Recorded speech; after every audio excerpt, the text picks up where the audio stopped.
he's just going to hard carry the game, which is probably true with the way Huni's been playing, but it really hamstrings Flash Wolves' flexibility in Champ Select. And the worry has to be game one. That was the easy game that SKT give you. I talked about it. Peanut and Huni, the least amount of involvement they had in a while. Power with Maple and Casa.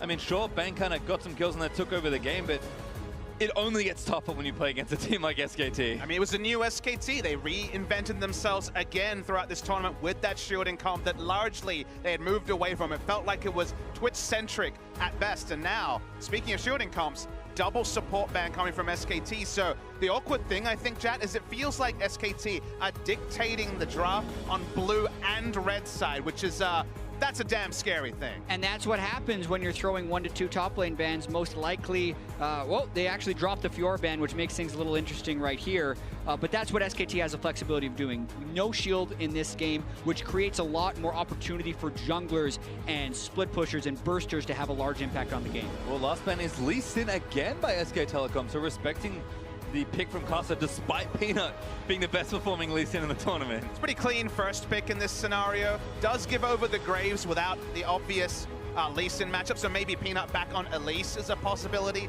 in this game. We've seen his Olaf also this tournament, but that's definitely lower on the tier list. But speaking of tier lists, we do have the Fizz, and Syndra's available. Suddenly the flex pick nature of the Fizz is oh so important. Yeah, decides against the Elise, actually just goes with Olaf despite not even having a haster on their team composition like a Karma or a Lulu. But the flexibility they get with the Fizz is very hard to discount.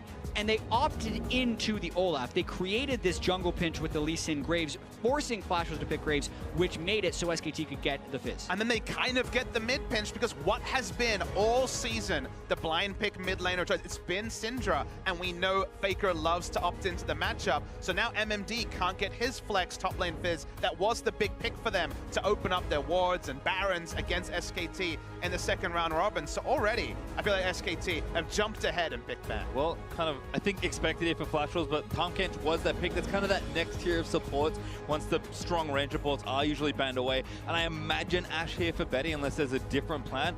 Okay, maybe swaps it up to something like Varus that's somewhat interchangeable, but you need to take AD here, give Betty something safe that he really knows his way around. Yeah, Varus and Ashe are his two most played right here. Varus has maybe a slightly higher chance of surviving a rampaging Olaf running towards him, but it would be very minor. Interesting to see if SKT take AD carry or support in this spot, because you imagine it's going to be a focused ban, whichever role's not taken. I could have seen something like a Nami in this scenario, but they're actually going to go for the Braum for the first time in a while. It hasn't been a big pick for them this tournament, or obviously in the meta recently, but with more melee supports, it feels like the latitude to play Braum is there for teams. Yeah, pushes the phase of bans here, maybe towards, you would say, Ezreal as well as Ashe if you're trying to deny him, but that would be both of your bans from Flash Wolves' side, and they might want to try and throw out some top lane bans for Huni's power pick. And they get mind games also on the side of SKT, because this of course does not give any more information on whether it will be a Fizz top. But when you do see a Rumble ban, you start wondering, okay, does that actually mean Fizz mid? Because Fizz traditionally does very well into the Rumble matchup, and mind games are real. I love it here, but there's a cog ban for Flash Wolves, and you have to think the other champion, we hit on Ashe, but Twitch has been the big one for Bang here, so I think Flash Wolves have to have that in the forefront of their mind and likely take it away. SKT will see if they keep playing games or target another lane. It's just a kind of an interesting scenario, because usually when it's Twitch, it's either Karma and Lulu, those are the big picks there, and Tahm Kench early to open up the Twitch. This would just be Twitch because they're confident in playing Twitch. And when you have so much map pressure, so much map control, usually Twitch can be kind of that icing on the cake to really add extra implied pressure. But it's such a risky draft with basically no information. Yeah, and Flash Wolves isn't, in my opinion, gaining much out of the bans that they're throwing here. Bang is a tremendous Ezreal. His Ashe Braum is still going to be very strong. They're throwing AD carry ban out with Kog'Maw, and they're blocking that, so they do make sure to get rid of Fiora. I think that's the highest value ban they've had. But then look, he still gets the Twitch if he wants it. Just a few too many champions in the pockets, it feels like here at SKT. Always. I'm going to consider those for big. Yeah, there's a reason that these teams have such good drafts, because everyone can play just about everything. Yeah, and SKT had kind of an issue, you would say, in the group stage, being overly generic and not as aggressive in champ select as you would want. But I feel like even though they're banning out Karma, Lulu, and Lee Sin, all champions they can play, they really forced Flash Wolves into what SKT wanted Flash Wolves to take, and it allows SKT to build their own style in this game. Now you have MMD having to blind pick something against Huni, which again is kind of a scenario that sounds like something Flash Wolves couldn't opt into. They wanted to recreate their immaculate draft against SKT in the second round robin, but they don't have the latitude here. They're expecting Fizz top as a very realistic choice. Speaking of blind picks. And they're probably going to go with Nautilus in the last choice, and it's going to be incredibly similar to their team composition last time. Switching it for the Shen makes it even more of a split pushing composition. It blocks Huni from having it, but still an incredibly similar draft as far as it needing Maple to get the side lanes going. I mean, power in the right places for Flash Wolves, but SKT mixing it up a lot after that shielding comp in game number 1. Last pick, though, looks like they might be considering mid lane. That would send Huni on the Fizz to the top lane. But if Faker's taking a champion, what does he take? He already played Orianna into LeBlanc. He loves to show us new picks. Lucian, not this time. It's going to be Cassiopeia. Saw this matchup quite a lot right at the end of LCK as another option into the LeBlanc. I think every region kind of has a go-to pick. Even in Europe, you're seeing stuff like Swain, for example, against the LeBlanc. We saw quite a lot of Cassiopeia against LeBlanc. It's a pretty linear matchup. You can definitely be snowballed on, but Faker's Cassiopeia has a big reputation. Yeah, and it has been a little while since we've seen a lot of Cassiopeia and shifted out of the meta, but still a tremendous late game mage. The things that it's decent with against LeBlanc, you can throw the miasma down onto the LeBlanc distortion, prevent the moves, and also Cassiopeia can itemize magic resistance very early on in builds if you want to, which is pretty core against LeBlanc if you want to avoid getting bursted. Yeah, the miasma interaction is the one that's definitely the take-home one. You can really restrict her movement, and thus, very squishy champion with how she builds can be targeted down. So Faker definitely going to be focused on. So the miasma is going to be the spell to look at from the Cassio in fights. I mean, looking for Huni here as well. Off the top, I mean, I jokingly kind of talked about Huni and Peanut having a very passive game 1. All of a sudden, things have swapped up once again. Pretty aggressive jungler for Peanut. Ignite top laner for Huni. Like, if things were going to start getting heated like we saw them in the group stage for that top half of the map, we're going to be seeing no more zeros in those first 3 members of SKT, I don't think.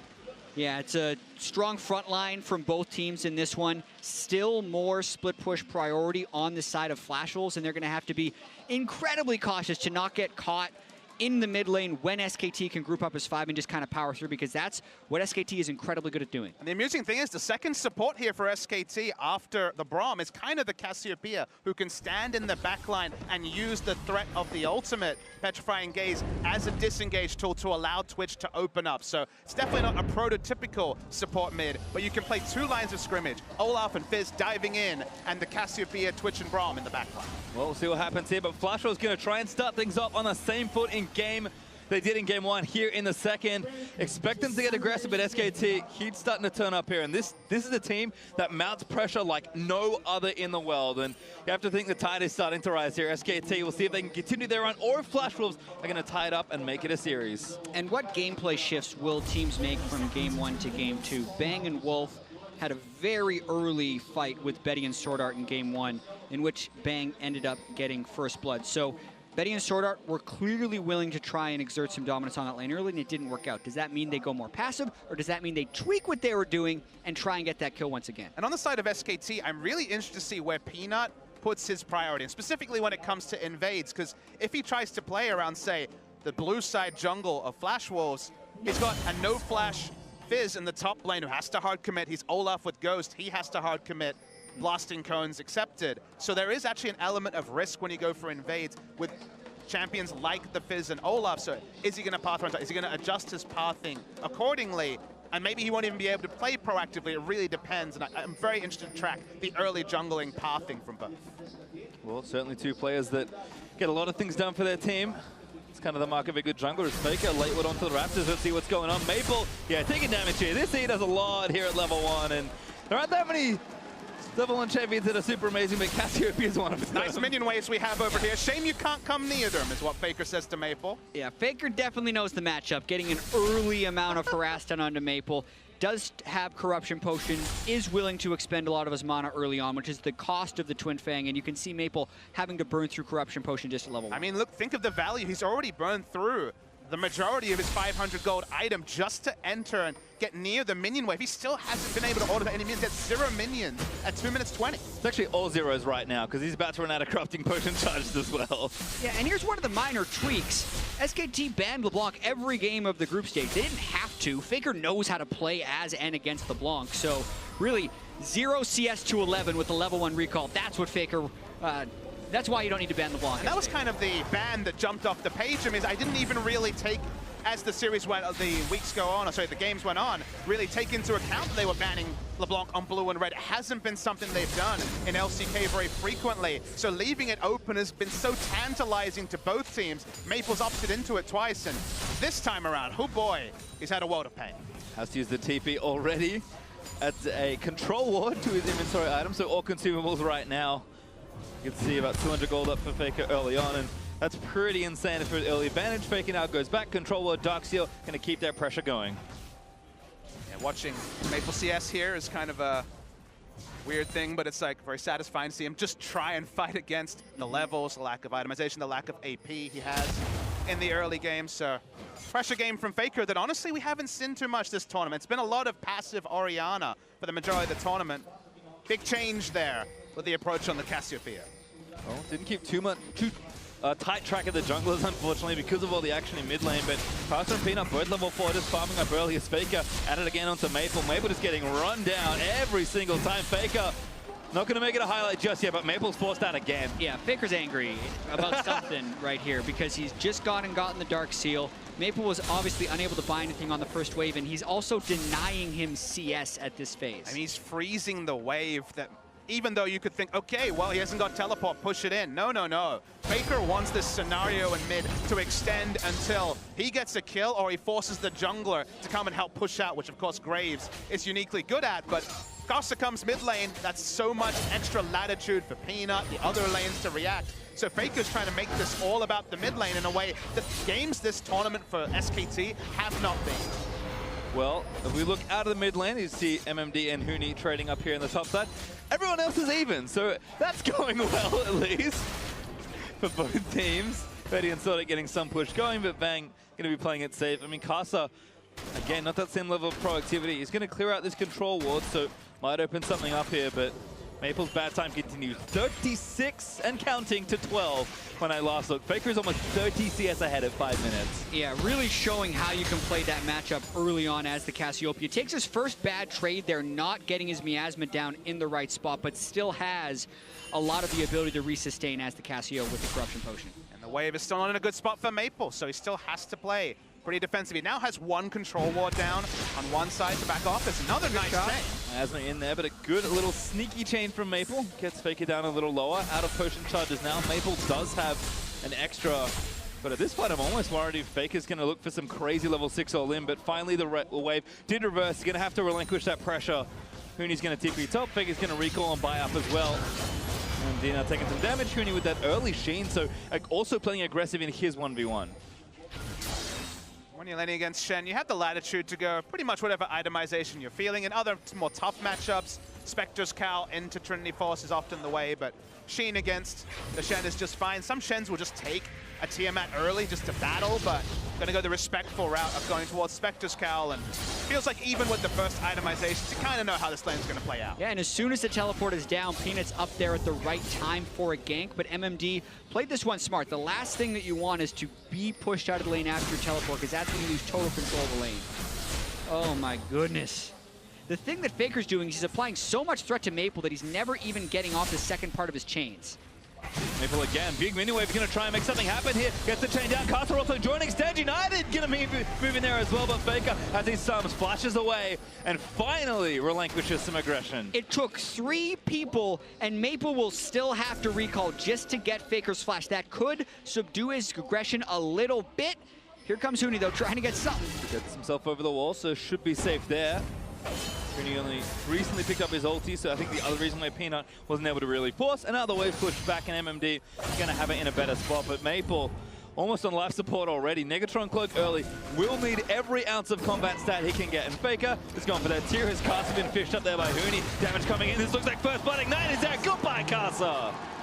MMD lost control of that top lane. Faker also controlling the mid lane so much. Karsa was in vision for pretty much the last minute, so Huni knew exactly where to find him. And when you're playing around mid lane, when you need to draw so many resources to get a micro win like the flash to relieve pressure, predictably, wards are going to go down in other areas that you can't keep tabs on everything. Huni just walked up. He didn't actually have vision, put down a control ward, ducked around the wall, hit a max range vision, ignite, goodbye Karsa. Right as the blue is respawning, Huni just trying to get vision on it and finds a Graves. Very nicely done. I feel like he didn't mean to auto-attack the controller, but his instincts just said, I have to do it. And as soon as Huni saw that, he's like, hey, you're dead. You cannot be staying there. Maple though backing onto Faker. Karsa here as well, but Faker looking for a 1v2 perhaps. Damage is there. Gets the stun onto Maple. Now Peanut gonna make sure to protect his mid laner, so no heroics needed just yet. Faker drawing so much attention in this game and still applying his will. 40 CS up at 8 minutes now. Still his barrier as well throughout all of that chaos. I love that Bang's here as well, just to see if maybe something can be done. Was on a recall as a build for the comes. Something can be done. Oh no, he can! Onto Maple Chain, he's good with that force to fly. Whoops in here as well. It's a party in the mid lane, and Bang gets a second kill. Yeah, when Faker draws the reinforcements, when you've got the stealth from the Twitch, this can be the answer for SK Telecom. And on the desk, very rightly they called out that this tournament hasn't been about Faker, who's been fine, but we haven't seen the moments that were quintessentially Faker.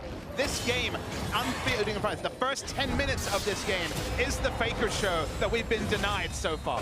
And he hasn't even necessarily done the things that we called out that the Cassiopeia does against the LeBlanc. It was all about level 1, just out-trading by spamming, knowing that LeBlanc needs to proc the passive and can only do that if you're skilling E and landing the skill shot. Then they're also using the Twitch, something that is banned so much against Bang, waits for the distortion to come out, opens up, and everyone from SKT piles in. And bans is the big story. They may not have actually put too much time into LeBlanc and scrims because it was permabanned on both sides. It's up, it's Maple's LeBlanc. Maple is a famous historic LeBlanc player just like Faker. And for there to be just the outrageous CS advantage there is this game, lets you know that, there's a lot to be said about form being temporary and class being permanent, because Faker sure has been allowed the latitude to kind of be a secondary, tertiary carry. But also, you get games like this. I mean, Faker's only AP generating item is a Dark Seal. He's got a Catalyst and a Tear, and he's 2 levels ahead of Maple with maybe a record-breaking CS advantage at this point. Yeah, the all-time MSI record is 43 CS, and Faker just hit 45, so the largest CS at 10 anyone has ever had at MSI, Faker does in the semifinal. Against Maple in a semifinal, like to say. All right, now time for Ocean Drake, because Cassiopeia does a lot of damage to neutral objectives. No one is leaving their lanes for fear of dying, so an easy pickup there is MMD. Maybe going to get soloed here. Karsa in the ignite, and the dot damage is enough. Huni burns one down. Karsa too late.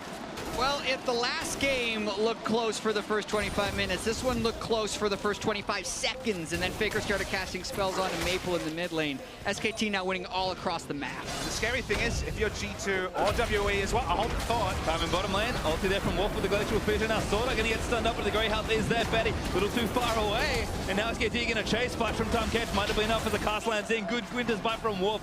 Does hit onto the Tom Kench, but SKT no more kills just yet. Yeah, and tremendous discipline to not overdive, knowing that Shen's ultimate would be up if they were to get caught under the turret. Instead, they'll just take the turret damage. Fat wave here for SKT. Now the TP burnt by... Not even Shen, remember. MMD. Betty's staying here as well. Taunt's going to miss. Wolf hops away to an ally. He's giving up so much for teleporting in at that time, though. Fizz will be able to push in very easily into the top lane.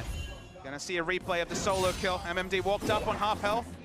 Didn't even hit the fish, but the ult was available here with a couple of damage rotations, but taunting aggressively and then flashing out is a bad look, you'd say, for MMD. Yeah, that's a really bad look. He had Karsa on the way, so they were probably calling, taunt him in the turret, then we're going to be able to get Graves on, but just not understanding the damage that Huni was going to be able to throw back onto him. Even the timing seems so early also in that scenario. As Maple's walking up to Faker, that hasn't worked out. This is disgusting. Fish isn't quite going to hit Maple.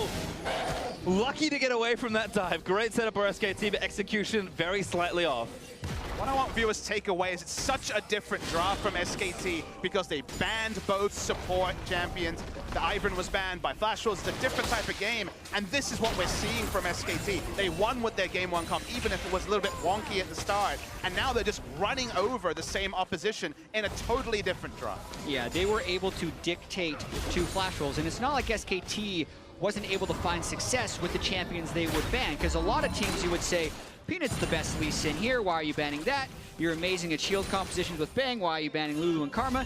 But SKT does that because of this, because they know they can win even harder when they switch the script and force Flash Wolves into a specific style. Then you're G2 or WE and you're prepping and you see both these things and you're like, okay, I guess we have to prep for everything. The stats, the lay of the land in the group stage has been turned on its head largely so far in this series. And now you basically have to prep for anything, which is exactly the mind game SKT want to pull on. And what else do you expect from the best team in the world? They had a whole week to prepare. That's a lot for a team with this much talent, this infrastructure this good, and players like Faker. I mean, you want it to be a trap narrative, but it has so often been the case that whenever there is 3-4 days between match weeks, SKT will adapt to the tournament meta. We think back to MSI last year, where of course they lost 4 games in the regular season. As they're looking for a dive again on Maple. It's 2 levels between Maple and Faker.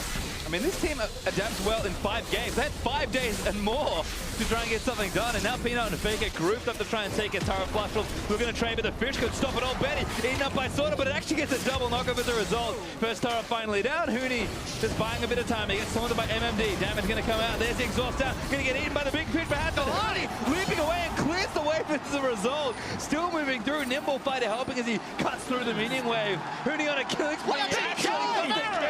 Varus taking too many minions, and Hooney is going to try and execute. No, shut down barely. Timer not there. How did Betty die at the end of that one? But that was Flash Wolves.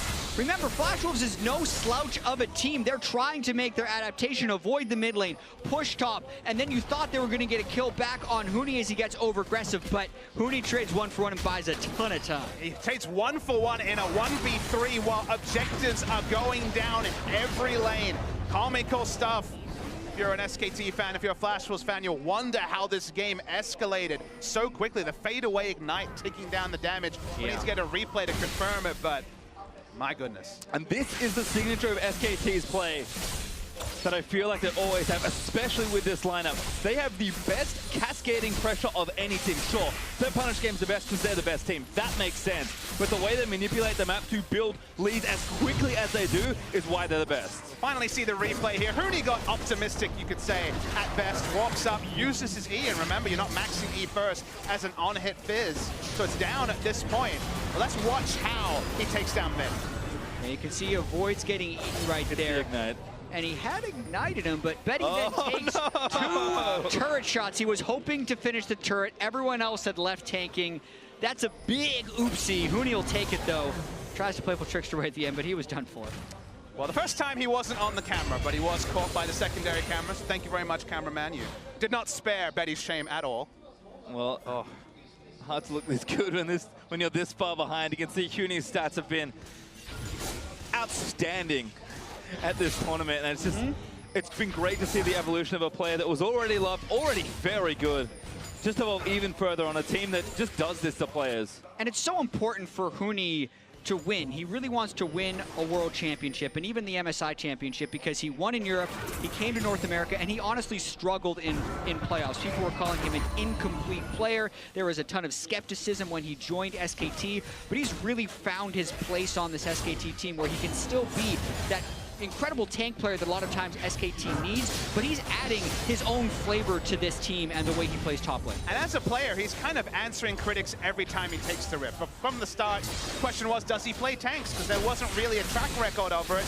Basically spammed Poppy and Maokai. We got the confirmation that, okay, the player with the insane mechanics can play tanks. What a surprise. From there, he showed he was largely level-headed. Early in the season, Peanut and Hooney definitely got too frisky for turret dives. They needed to adapt their aggression. But he's evolved as a player. He's back on the carries as well when he needs to, just like in this game on the Fizz. And he is becoming that complete player. And when you're a complete player on SKT, you're a winner. Well, it looks like someone snuck in. It is Caster on the top side. Taunt's going to land it off to Huni, but I'm not sure they've got enough damage. Fish does go wide there, so now he's going to have to Ocean Strike back to that minion. Flash forward from Caster. Ulti, he's going to miss despite the cancel. Playable Trickster away, one in the front. Stand United just to be sure. Caster gets a kill. Getting Stand United there is an accomplishment in itself, but also gets Because he can't go bot lane aggressive. now. He can't go bot lane because he doesn't have the Stand United, so Shen's out of position. Yeah, you better flash Maple. Faker spots the LeBlanc, and Maple respectfully moves away. 3 turrets now for SKT as they take the tier 2 in the bottom. A trade for Flash Tools as they take their first turret of the game. But 5,000 gold and counting at 17.5 minutes. CS leads in almost every lane. SKT putting on a show as always. Yeah, and pretty good scaling too when you consider the Cassiopeia and the Twitch. Definitely things that Flash Wolves need to be able to absorb, because if they lose this game, they go down 2-0, and we usually see how that ends when they play SKT, so they need to do everything they can to regroup in this. You can see Huni, I like the plays them trying to go up there and punish Huni. They just haven't been there on the execution. They need to withstand the rest of SKT pushing through, because once again, there's not great initiation on SKT. And withstanding and absorbing pressure has been basically G2's big win condition so far this time. A lot of teams have been able to respect inaction or large inaction and just get through kind of mid-games where they're behind 5,000 to 7,000 gold and bring it to the late game. But when SKT get ahead, they push forward those wards, and when there's a Twitch on the map, the safe objectives, the safe minion waves, you get much more conservative because you have to respect so many things at once, especially when Stand United is down, that it's so hard to lose the minimum against SKT, and especially SKT with Twitch. Well, might as well take Rift Herald because there's not a whole lot else to do on the map right now. I imagine it's going over to Huni. He's going to pick up the buff after SKT taken, and now power transfer to that left side. Going to try and take that MMD to start it off. There's a turret there as well out of the deal, but Bang wants to kill instead. Winter's Bite lands, but MMD back to the safety of his turret, although it's very temporary safety. Yeah, the Rift Herald on Twitch is actually very good. The extra burst damage it can add in the 1v1s is often enough to kill. Drawing in more members here are the Flash Wolves, try and keep this turret up as long as possible. They are playing the map, given they have the LeBlanc with teleport in the bot lane, but Huni's on a hunting mission, and looks like he's going damage second item, which is certainly not something we see a lot in Korea, but when you're this far ahead and when you want to just kill Shen repeatedly in the 1v1, why not pile on a Blade of the Ruined King? You are afforded some luxuries, and it looks like Blade of the Ruined King may be that very item Huni will be allowed to pick up here. Flash Wolves again, still defending SKT. Staying group, not trying to let anyone slip up here and gift gold over to the Flash Wolves. But again, they've just got all this pressure. Huni able to keep moving through. Faker is just standing strong in the mid lane, forcing Maple or whoever else back, because Faker himself is also so good in a 1v1. And then Bang, just chilling out. He's got the map open, a world at his feet, and maybe a 3v2 to start things off. Betty trying to stay near the Tom Kent, Stordart gobbles him up. And again, safe for now, but that turret's looking real unhealthy. Yeah, and they are getting out pressured in both soul lanes as well, which makes that hold even more difficult. It's a 2,000 gold lead for Faker in the mid lane. It's an 1,800 gold lead, plus the Rift Herald buff for Huni. So SKT actually pretty happy to keep this map spread out. When you see the Vamp Scepter on Huni, you know there's no way he's going for a team fight biz right here. He's really just trying to dominate that 1v1 versus Shen. Well, it looks like they're going to chase Maple, who's on the wrong side of the map. Dashes over to the wall, might be looking for an execute at this point. Needs to make it all the way to the fountain laser without getting tagged. Maple. One spell. Peanuts is lining up the last one. He's trying to trigger. Oh, he finally got hit. Maple gives it up. He's like, all right, I'll fight you. Peanuts like, yep, I'll grab that one. I actually see some pings over onto the Baron as well. They're coming from Flash Wolves, but respecting the fact that Cassiopeia and Twitch do Baron very quickly. Add a Mountain Drake on top of that. Baron probably has about 7 seconds, even especially when you get up around 30 minutes. A little bit longer right now, but that's the type of time frame you're dealing with the late game Cassiopeia. And the kind of the part where you know this game is completely gone, it's not the replays, but it's that at 21 minutes with triple globals, remember it's Shen and 2 teleports, so Stand United and 2 global teleports, SKT is dictating every lane assignment. Everything Flash Wolves is reacting to. They tried once to put Maple on the bot lane to try and force something, still got wave clear. The Fizz shows up and he's forced out. Now they have those globals and they try and make something happen. This is an insanely hard force from Flash Wolves. Wolf's going to get chained up there. Maple going to follow on through. Glacial Pitcher hops out. Might be enough to disengage it, but the damage still flowing in as SKT commit. They want to turn it around. Faker also here. Huni needs to land a big fish to start it off. He's going to miss it. No fight started by either. It's still odd numbers for SKT, but they have that giant gold lead, so they're trying to cut Flash Wolves off. I mean, they're outnumbered, but it doesn't really feel like it. Huni gonna cut them off, ignites on the Betty and gets the grasp prop. Playable tricks as that, ulti lands in onto Faker, but Faker just gonna stand and deliver. Peanut also there to try and get some front line down. The damage is immense, but it's not nearly enough. Flash Wolves just too far behind. Getting cut off by a true 4v5 with Ola slowly ambling towards the fight. Lets you know where the game is going. Flash Wolves do get out. They are forced to use some resources like the Stand United, like the teleport from LeBlanc, so the map plays will be even more one-sided for SKT for the next 3 to 5 minutes. But SKT do not grow their gold lead in that scenario. We've just breezed by the first 2 Drakes as well, but the second mountain is now spawning for SKT. It just feels like even in an even scenario with the globals, Flash Wolves were going to have a ton of trouble trying to contest, but again, they'll move back down. They've got plenty of damage to get it done. Faker's even counter-jungling on the Cassiopeia. And that pressure just keeps mounting. SKT are this rising tide. In game 1, you felt that pressure mount up and they were able to win. This game is significantly more one-sided, and Flash was starting to run out of room. Has a player ever decided the game more at 0-0-0 scoreline than Faker this game? He has no kill involvement, but literally the whole game has been run off his mid lane pressure from level 1. And it feels like every other kill is just a meatless stat line compared to Faker's impact. He has completely taken LeBlanc out of the game. Maple has had no impact and been a negative amount of pressure in the mid lane. Double Mountain also, I would argue, is one of the better Drake combinations for Cassiopeia, since one of the threats of Cassiopeia is the incredible amount of sustained damage that she can deal to Baron with Twin Fang as well as poisoning. It's just going to be even faster now with Double Mountain, which will force Flash Wolves into these really dangerous face checks around the Baron area. And I mean, Flash Wolves might not even have time because Huni's just finished his Blade of the Ruin King running straight down to the bottom lane to contest the Shen. I mean, they could probably put 2.5 people on the Baron and it will die pretty quickly. Huni's going to create the sideline pressure. SKT will do their due diligence as always. Get the lanes pushing, get the vision down. No team takes over a map better than SKT, and this Baron is all but an eventuality. Yeah, Faker and Wolf could 2-man Baron at this point in the game. It actually would be able to be possible, especially with the Ocean Drake on top of that one, but they're just making sure they're getting their waves in the right spot. They're doing this Baron properly. No reason not to. And now they're in the area of Flash Wolves.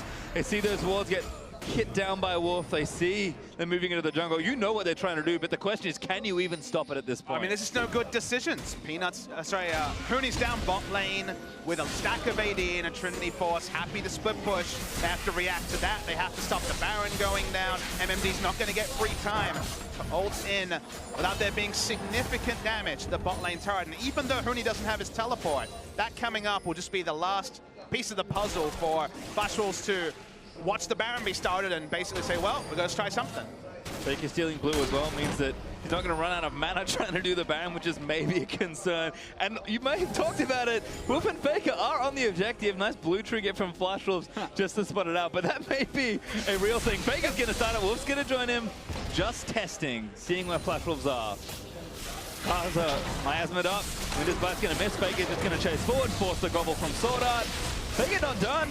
But Seraph's going to get chained up by Maple, but Maple does pitiful damage at this point. And that's Faker understanding vision as well as his own strength. He knows he's not going to get turned around on because 4 members of his team were missing, but it was just him and Wolf that were walking into the entire Flash Wolves team. They pushed him back. Look at this Baron drop. Wolf's just going to zone them out of the way. The rest of the team finished it already dead before Flash Wolves get anywhere close. And now SKT going to leap into action. Kaza, ulti's away. Faker Flash, ulti's just for the souls. Betty gets a nice chain out, but Peter prompts the Ragnarok, goes straight into Betty as Wolf exhausts the Varus, and Maple just trying to keep them down. MMD will be the sacrifice. Faker grabs his first kill of this game. And this is why SKT has low kill participation percentages. Watch Huni. He's winning the game down in the bottom lane, taking that inhibitor. Faker gets his first kill of 6 while being the sole carry. They play the map. But I'm still disappointed, guys. I really wanted to see Faker end this game 0-0-0 and pick up an MVP. Make me smile as an analyst, but picks up the scoreline. Scoreline ruined now. Sorry, Faker. Well, sorta. Good pluck again. Manages to prevent his teammate from dying to Huni, who is running a rampage here. 1v3 on this inhibitor. Might just try and take it and win them, but Betty's going to be the first target. Ignite is done. Betty burns the flash. Huni does not care. Gets a 1v3 kill. Might get out or get another kill, but SKT, the rest of them now, a call to arms to reinforce. Casted it to Wolfity. Gets him with a Q. Soda just mouths under all the damage, and Faker leaps towards the fountain to barely miss getting Maple. We have seen some crazy games this tournament. We have seen Peanut pick up 14 kills in 11 minutes, and still this game surprises me the most. Faker's performance, outstanding. They're looking to dive the fountain, you know, whatever, and end the game. I mean, the first game ended pretty quickly. This one's going to be even faster. SKT going to take down yet another Nexus and push Flash Wolves to the limit. 2 Barons in 2 games, and they end the game while they have the Baron. They're turning the corner on these victories so fast and decisively. They turned the corner on game 1 with a smart team fight, Caitlyn living and putting out the damage. They turned this game on a level 1 trade in the mid lane, I think, to a great degree, and it snowballed further. They had to send so many resources, the Flash Wolves, to even hope to stabilize the mid lane matchup. Predictably, the other lanes fell apart because they were funneling everything into mid lane. SKT turned on the style, and there was only ever one winner in this game. Yeah, and we heard Bang at the start of the day talk about wanting to get rid of the perception that Flash Wolves can beat the Korean teams, because they were actually coming into this series 8-2 all-time against Korean teams and 4-2 all-time against SKT. Well, now SKT is 1 game away from a swift and decisive 3-0 in the semifinals. And it is an oversimplification to say one mistake really decided that game. Sure. But Not this one. I mean, yeah, mid lane was a cascade, but like you could kind of pinpoint and be like, this one thing cost them that game. This one can cost them the last game. There were a lot of one things. Yeah, and unfortunately, SKT turned one thing into a whole heap of gold and another game victory. To give us their thoughts on that game, let's send it back off to the analyst desk. Thank you very much, gentlemen. I mean, it's starting to feel like we're in for a very fast day here with 2 games now over to SKT. This one even quicker than the one before that. And they already mentioned Faker's dominance in the mid lane. We're going to get to that in just a second. But I do want to talk about champion select again, because to your point, Devicio, once again, we see the Graves go for Karsa. So not a ton of playmaking, because that Lee Sin has been removed by SKT both times. Yep. And then a quick first rotation on the Fizz for Huni puts him in a winning matchup too. And so I want to return to the thing you said at the very beginning of the day, that you believe the best way to attack SKT is to get 2 winning lanes with the jungler that can make things happen early. So far, Flash Wolves has ignored that advice. Yeah, I mean, again, it's hard in the draft to obviously outdraft SKT and just like, you know, get counter matchups, but that's why you need that early game jungler who can then snowball a lane, so that sets you up for having a winning lane later. Picking Shen into Fizz and just surrendering topside, that's never going to become a winning lane, even if you try and really gank Huni, because he has to be really poorly in to actually die multiple times. Mid lane, same thing. Obviously, we counter pick over to Faker. The reason we didn't see Syndra was because the Fizz obviously blocks it.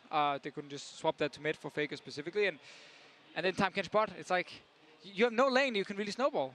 And I think one of the toughest things about drafting against SKT, and one of the reasons that your draft rarely seems to look good, is that SKT is the best at almost every style. It's like they come out in game 1 and they're playing, oh God, Peanut picks Ivern, and you know, he's not a good Ivern player. Oh, this could be bad for SKT. It's like, well, they still smashed in that game as well. So I mean, the thing is, there's not a lot that is a bad pick for SKT. They're so versatile and they can play so many different styles to such a high degree. Yeah, they're excelling. Like, every single player here is just individually making outplays, whereas on the side of Flash Wolves, yeah, you can go down on the bat rate, but there's so many individual misplays. Like, Flash is used at the wrong time. We see Betty die to 4 turret shots in the top lane. Yes, the game's already over, but like, what's going on here in terms of your individual performance? That alone is outweighing the power that the picks bring to the table. Yeah, and again, we can't really blame Flash Wolves for taking a lot of the good meta picks here. You know, Time Kench is a good counter against the Fizz specifically for later on, but the Graves first pick, while I understand for Karsa, he feels powerful on it. Again, as you said, it's just not the champion you need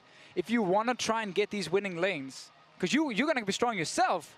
What does it matter if your other 3 lanes are losing? Well, especially when we consider the way that the lanes went in this game specifically. And now I want to dive into it. Our first replay here, Acer-worthy performance by the man that we said was the weakest performing member coming in, but bracket stayed. All hail the Faker. king. Oh my goodness, this guy was going off. Yeah, he's the GOAT for a reason, and honestly, watching these level 1 E-trades, putting so much pressure, it's something he does in the LCK too sometimes.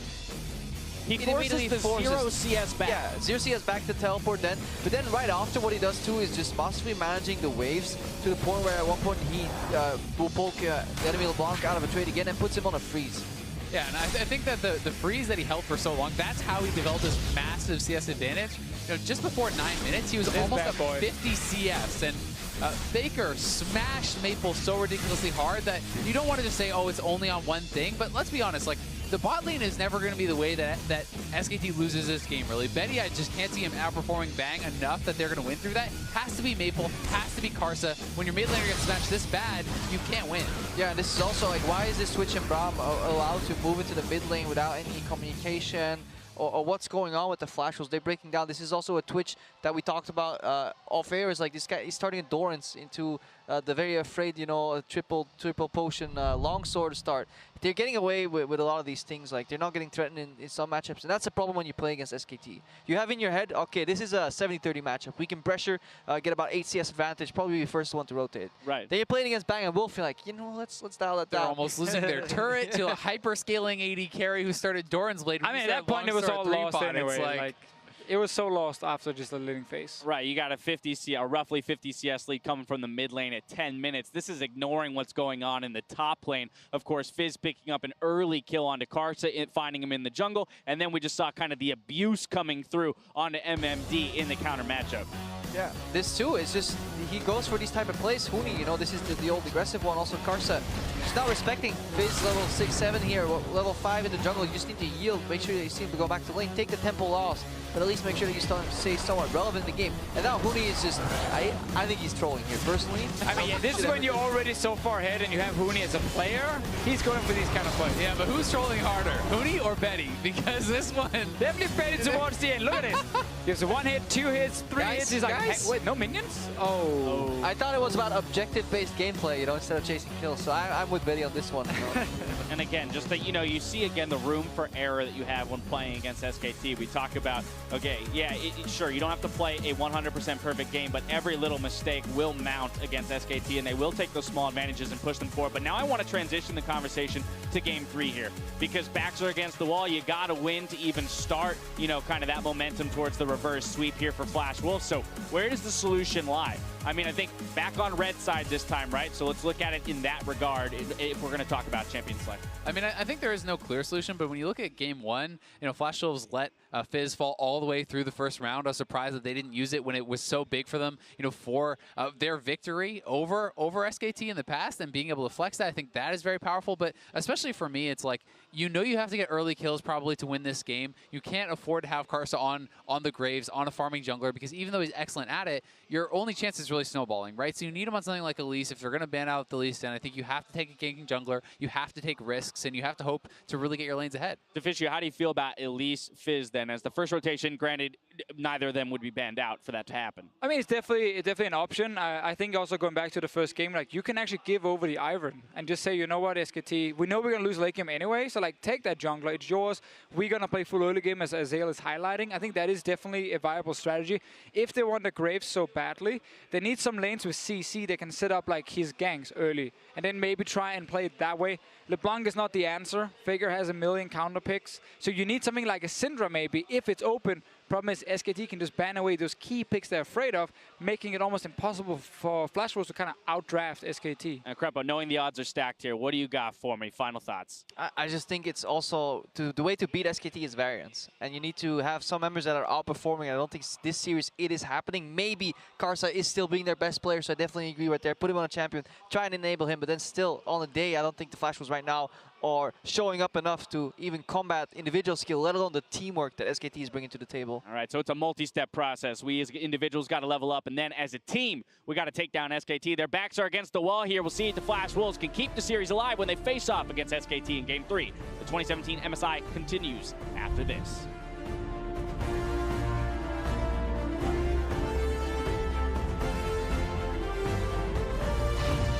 Faker is going for that tier. His Karsa been fished up there by Huni. Damage coming in. This looks like first blood. Ignite is there. Goodbye, Karsa. Something can be done. Oh, no, he can.